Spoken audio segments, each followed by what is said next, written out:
નમસ્કાર દોસ્તો, શાંતિશ્રમ ન્યૂઝમાં આપનું સ્વાગત છે।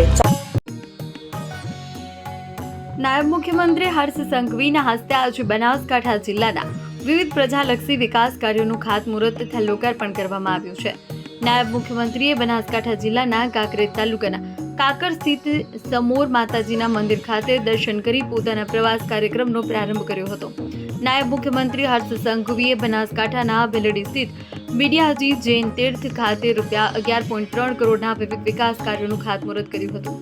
ગુજરાત પ્રવાસન નિગમ લિમિટેડ દ્વારા ડીસા તાલુકાના ભીલડી ગામ ખાતે આવેલ લોકોના આસ્થાનું કેન્દ્ર એવા ભીલડિયાજી જૈન તીર્થનો સર્વાંગી વિકાસ કરવામાં આવશે। આ પ્રસંગે નાયબ મુખ્યમંત્રી હર્ષ સંઘવીએ જણાવ્યું કે વડાપ્રધાન નરેન્દ્ર મોદીના નેતૃત્વમાં સમગ્ર દેશમાં ધાર્મિક અને સાંસ્કૃતિક તીર્થ સ્થાનોના વિકાસ માટે કાર્યો થઈ રહ્યા છે। ભીલડિયાજી જૈન તીર્થ અનેક લોકોની આસ્થાનું કેન્દ્ર છે અને આ મંદિર જ્ઞાન તથા તપસ્યાનું જીવંત પ્રતીક છે।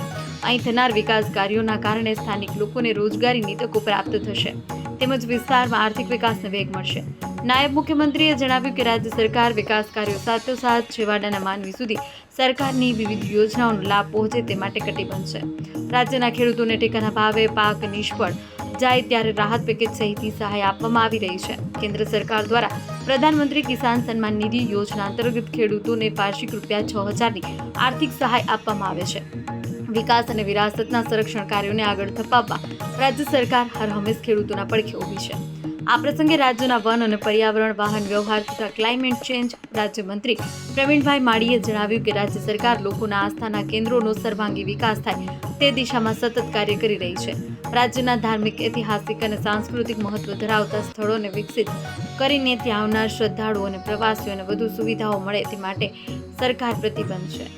આસ્થા કેન્દ્રોના વિકાસની સ્થાનિક વિસ્તારના આર્થિક વિકાસને નવી દિશા મળશે તેમજ યાત્રાળુઓની સંખ્યા વધતા રોજગારી અને વેપાર ધંધાને પણ પ્રોત્સાહન મળશે। ગુજરાત પ્રવાસન નિગમ દ્વારા જૈન તીર્થોના વિકાસ માટે કુલ 3 ફેઝમાં કામ હાથ ધરવામાં આવશે।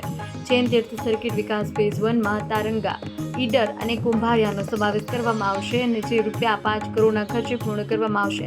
ફેઝ 2માં કાવી, ભરૂચ, ઝઘડિયા તથા ગાંધોરમાં સમાવેશ કરવામાં આવશે જે ₹18.59 કરોડના ખર્ચે પૂર્ણ કરવામાં આવશે।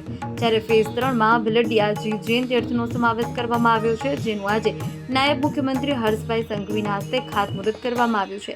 ભીલડિયાજી જૈન તીર્થ ખાતે ₹11.3 કરોડના ખર્ચે પૂજા ગાર્ડન, સુપન garden, sculpture, decorative street light, બેઠક વ્યવસ્થા તથા માર્ગ વિકાસ સહિતના મુખ્ય ઘટકોનો કામો હાથ ધરવામાં આવશે। આ કાર્યક્રમમાં દિયોદર ધારાસભ્ય કેસાજી ચૌહાણ, અગ્રણી કીર્તિસિંહ વાઘેલા, કનુભાઈ વ્યાસ, ભીલડિયાજી મંદિરના ટ્રસ્ટી વિનોદભાઈ હેડકર, ચંદ્રકાંતભાઈ સંઘવી, નીરવ શાહ, પૂર્વ ધારાસભ્ય શશિકાંતભાઈ પંડ્યા, એપીએમસી ચેરમેન ગોવાભાઈ દેસાઈ, ગુજરાત પ્રવાસન નિગમના મુખ્ય ઇજનેર સમીર રાવલ તેમજ સંબંધિત વિભાગોના અધિકારીઓ બહોળી સંખ્યામાં નાગરિકો ઉપસ્થિત રહ્યા હતા। દિલ્હીનો ઇતિહાસ જ્યારે હું વાંચી રહ્યો તો આજના આ વિકાસ કાર્યના ખાતમુહૂર્તને લઈને મારા મનમાં એની આસ્થા અનેક ગણી વધી।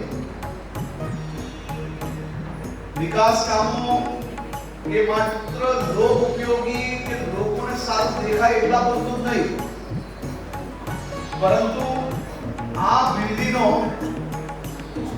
વર્ષો વર્ષ પહેલાનો જે ઇતિહાસ હતો ને ઇતિહાસને ભૂસાવી લેવાનો જ્યારે પ્રયાસ કર્યો ને પાછો બિલ્ડી કઈ રીતે ઊભો થયો એ જ્યારે હું વાંચી રહ્યો તો મારા મનને ખૂબ આનંદ થયો કે પ્રજાને ક્યારે બી ઇતિહાસ ભૂલવા ના દેવાય અને ઇતિહાસને ફરી એકવાર ઉજાગર કરવા માટે આજની આ આખી ડિઝાઇનમાં હું આજે એક એલાન કરું છું કે બિલ્ડી તીર્થમાં જે આ વિકાસનું કામ થાય છે તેમાં એક